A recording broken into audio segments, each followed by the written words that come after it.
Thousands of years ago, long before cities, before roads, and before written history, humans lived in a world shaped entirely by nature.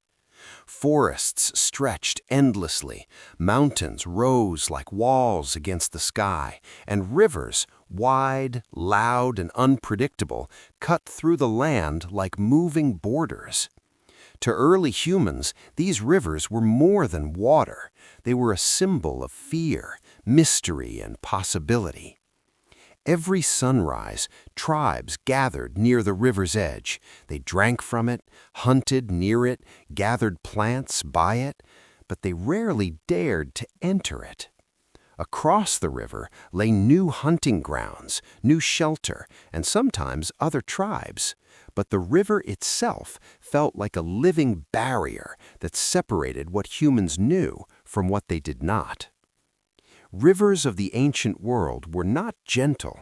They roared with strong currents. They hid deadly predators beneath their surfaces. Crocodiles drifted silently like shadows. Hippos claimed their territory with violent force. Venomous snakes swam between reeds. Even the calmest water could turn dangerous with a sudden surge. To early humans, the river was a question. Would it take life or give it? But humans are curious by nature, and curiosity always pushes us toward the unknown. One day, in some forgotten moment tens of thousands of years ago, a child slipped into the shallow edges of a river. Panic swept through the tribe. They expected him to vanish under the surface, but instead, the child struggled, kicked, splashed, and floated. He didn't know what he was doing, but his body reacted instinctively. The water supported him. The kicks pushed him forward. His movements created something new, something no adult had ever truly seen before. By the time the adults pulled him out, something extraordinary had been discovered. Humans could float. Humans could move through water. Humans could swim. This moment, accidental, ordinary, but powerful, planted the seed of one of humanity's oldest skills. Children, fearless and curious, began to experiment. They walked into shallow water, learning how their bodies reacted. They discovered that if they held their breath, they could dip under the surface. If they moved their arms and legs rhythmically, they could glide across the river's top. The earliest form of swimming wasn't elegant. It was instinctive, messy, and simple, more like a dog paddling than a human technique. But it worked. As generations passed, tribes living closer to water became better swimmers. Their lungs grew stronger. Their confidence grew deeper. Swimming slowly became a natural part of daily life. People learned how to float on their backs, how to kick more efficiently, and how to use their arms to pull themselves forward.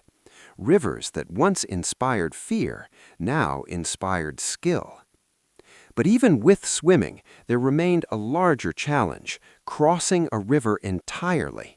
A calm pool was one thing, but crossing the full width of a fast-moving river, that was something else. The current could sweep away the strongest swimmer. One mistake could mean death. So humans began observing nature more closely. They saw that logs floated effortlessly. Even massive tree trunks, heavy enough to crush a man, rested peacefully on the water's surface.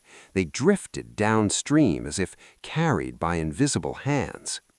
This sparked an idea that would change human history. If a log can float, maybe a human can float with it. At first, people simply held on to wood for support. Then they tied bundles of reeds together to make wide, buoyant platforms. They learned that animal skins filled with air created natural flotation devices.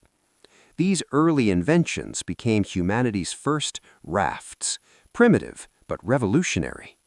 With these floating tools, humans suddenly had a bridge where there had never been one. Still, the danger was always present. Many creatures ruled ancient rivers. Crocodiles could sense the smallest ripple. Hippos could overturn rafts with a single strike. Even birds nearby would signal approaching danger with their sudden silence. So humans developed strategies. They studied animal behavior. They learned to cross early in the morning when predators rested. They avoided deep, dark areas of the river. They chose crossing points where the water narrowed. They traveled in groups because together they were stronger. Every successful crossing was a victory that changed the future of an entire tribe. As humans grew more confident, something remarkable began: migration. Families, clans, and entire tribes started traveling across continents. To move forward, they had to cross countless rivers, some small, some immense. The rivers of Africa, the waterways of the Middle East, the swollen rivers of South Asia, the icy streams of Europe, all stood in their path. And every crossing expanded the human world. Rivers no longer trapped humanity. Humans learned to overcome them, and with that, a new chapter of our species began. Innovation followed curiosity. Early rafts became better designed. Reeds were woven tightly to make stable platforms. Tree trunks were hollowed out using fire and stone tools, creating the world's first dugout canoes. Animal skins were stretched over wooden frames, forming lightweight boats perfect for longer journeys. These weren't just tools, they were inventions born from courage. Tools that allowed humans to explore vast landscapes, connect with distant groups, and survive in ways they never had before. Water, once feared, had now become a pathway. Trading began. Food, stones, shells, and ideas moved along rivers. Tribes no longer lived isolated lives. They connected through waterways. Swimming skills turned into traditions passed from elders to children. Entire cultures began to form around rivers. Stories, myths, and rituals grew along the water's edge. And even today, we feel that connection. We're drawn to beaches, lakes, and rivers. We find peace in the sound of water. We're comforted by its presence, even though our ancestors once feared it with every heartbeat.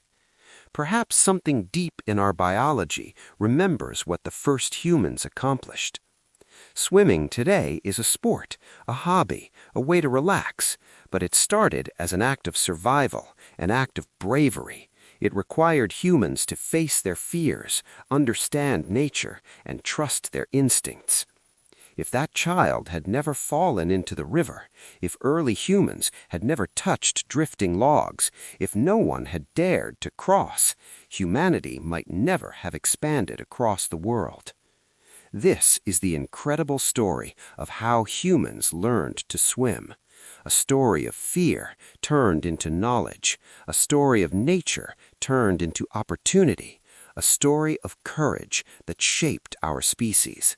Because humans were never meant to stop at the shore, we were meant to step forward into the unknown and discover how far we could go.